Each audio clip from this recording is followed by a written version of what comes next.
Well, I'm back again with another episode of Mr. Rodder's Neighborhood.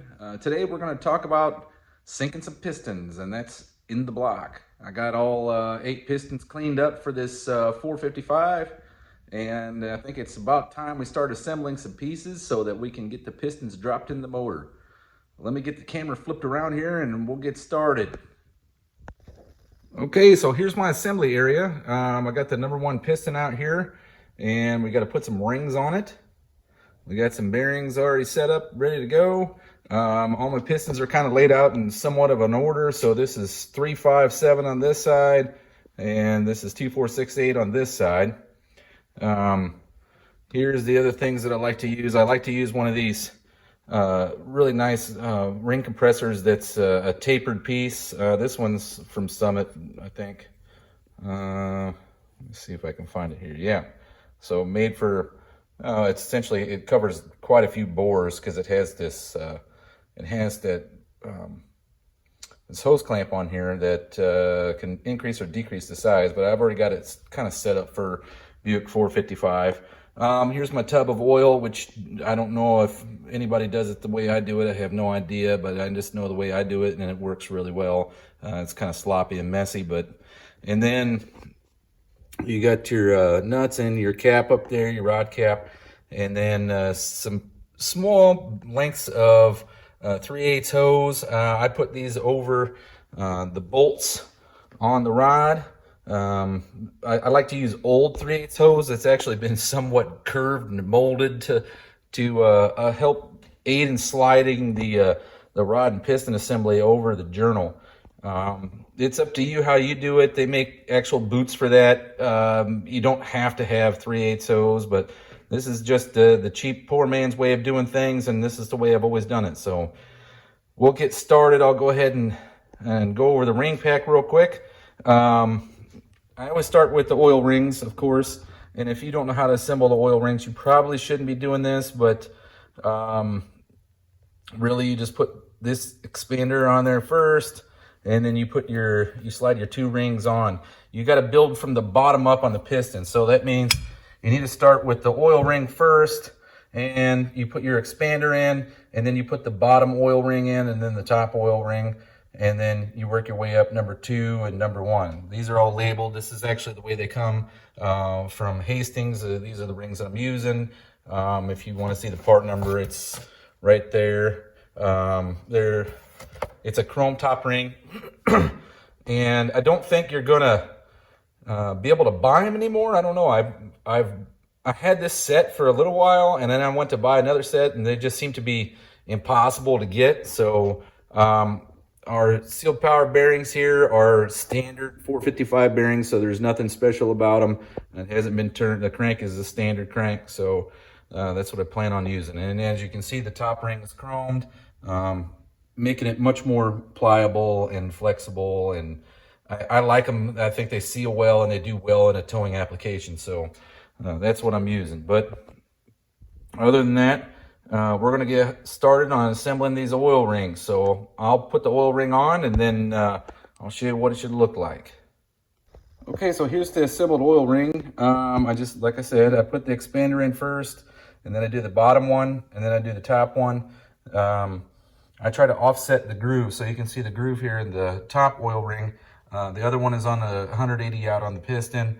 I like to do it that way. It doesn't really matter as long as you don't get the compression rings groove lined up with the top, or with the secondary ring lined up with the top compression ring. So as long as you don't get the grooves lined up, you're going to be okay. But I try to offset them all just for a little bit more longevity and less blow by. So it's entirely up to you. So I'll go ahead and prepare to do the top ring. And if you've never done rings before, okay, it's kind of hard to see, but on this ring, there's a little dimple right there by the number 2. That dimple indicates that it's up. So that goes up, right? The reason for that is that the way that the ring is shaped, which you'll never be able to see it on this camera, but it allows for the ring to move up and down correctly in the groove. Now the top ring, some of them have dots on them and some of them don't. The Buick in this case they don't have any dots on the top or the bottom, meaning that you can pretty much install them either way. It doesn't really matter. Now, some of the engines, they do have a top with a dot, or I've seen an X. Also, if you ever really want to know, you can actually look at the ring itself. And like I said, you won't be able to tell by the shape of the ring, but there's usually a bevel in the top on the rings that are directional. So the top will be beveled on one side. And I can't remember if the bevel goes up or down, but just follow your manufacturer's instructions, and the rings always come with a package of instructions. Like these Hastings rings do here, they have the instructions inside, and it pretty much is going to tell you exactly what I just told you. I've had a lot of history with these things, but I'm just going to go ahead and assemble it like that. Make sure you get the dot on the number 2 ring up. And remember, these don't really matter. So I'm just going to put them together however they fit in there, and then make sure the grooves are not lined up. All right, so the rings are installed. The top ring, as you can see, is the gap is here, and then 180 degrees out, the gap is, let's see here, over here on this side of the piston. It's directly 180 degrees from this one. So that's exactly how you want to install them. So when I'm done with that, normally what I do is I take it, flip it upside down, and I dunk it right in this bucket of oil. All right, so there we go.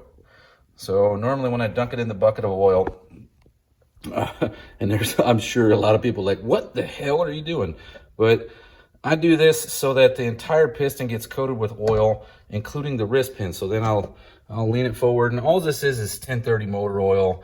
It's not even really braking oil. It's just Castrol GTX. But I try to move the bucket around to where the wrist pin gets absolutely soaked with oil, so that way when it actually starts up, there's already some type of lubrication in the engine.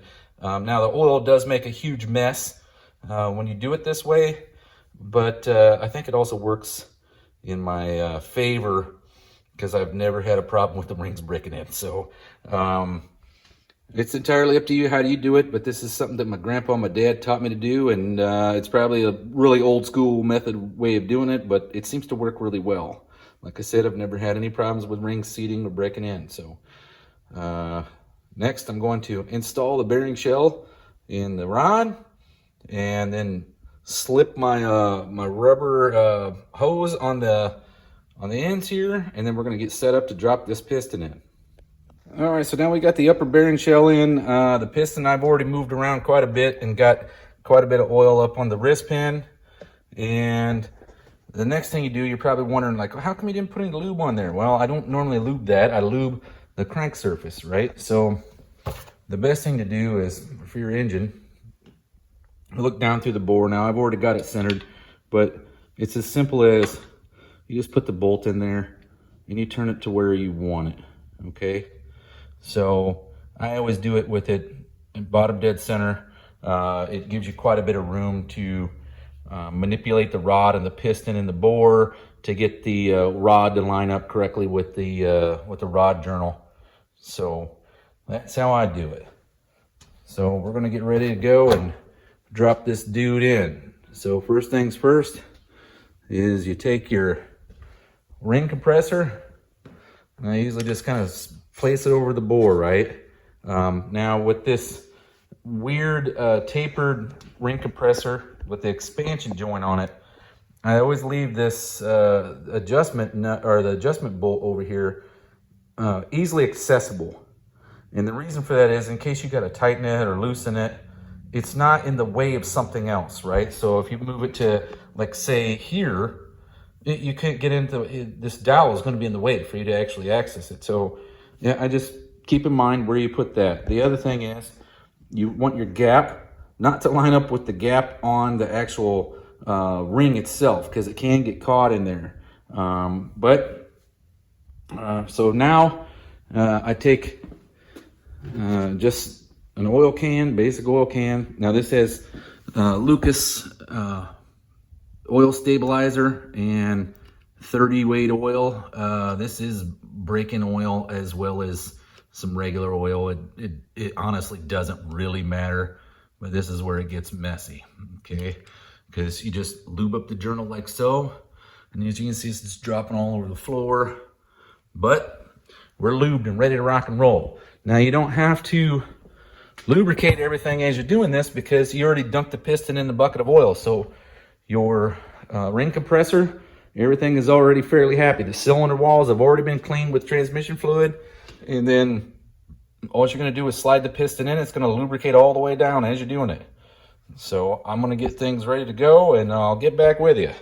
So here's everything that you're going to need to install that piston in the motor. Just a small hammer that you're going to use to, I'm going to use the butt end of it here, and just knock the piston in once it gets down far enough in the compressor. Now I just leave my whole bucket of oil and everything up there, and what I do is I pull the entire piston rod assembly out of the bucket of oil. I drain the majority of the oil back into the bucket, and then I'll flip it upside down and drop it in with the correct orientation to the block. So you want to make sure that your notch, in this case, is pointing forward on number 1, and I work each individual ring in by hand on this ring compressor, and once they're all in, then you just start tapping away. You got plenty of room down at the bottom. So here we go.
Disassemble the engine.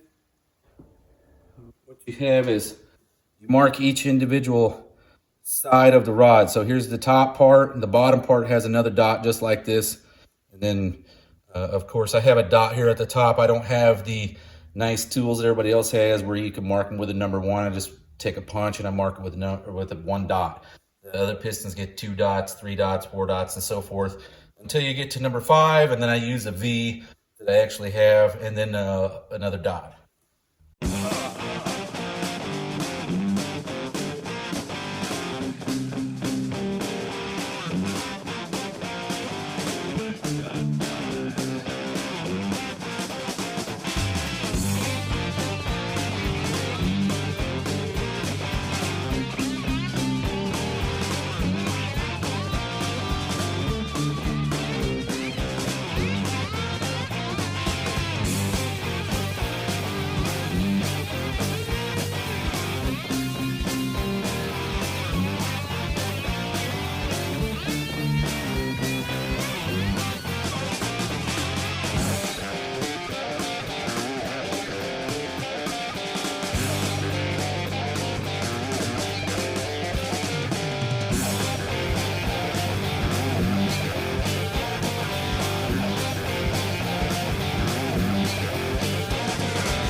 To do all 8 pistons for you, but there's no real purpose. I mean, it's essentially the same process over and over again. So until tomorrow, I'll see you later.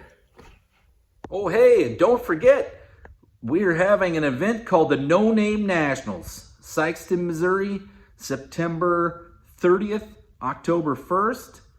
It's at Jeffers Motorsports Park. You can pre-register on NoNameNationals.com. You can even buy pre-registered spectator tickets on there. You'll save yourself $5 on the spectator ticket. At the gate, it's going to be $20. Pre-registered is $15 a day. So make sure you head on over to NoNameNationals.com and get yourself enrolled.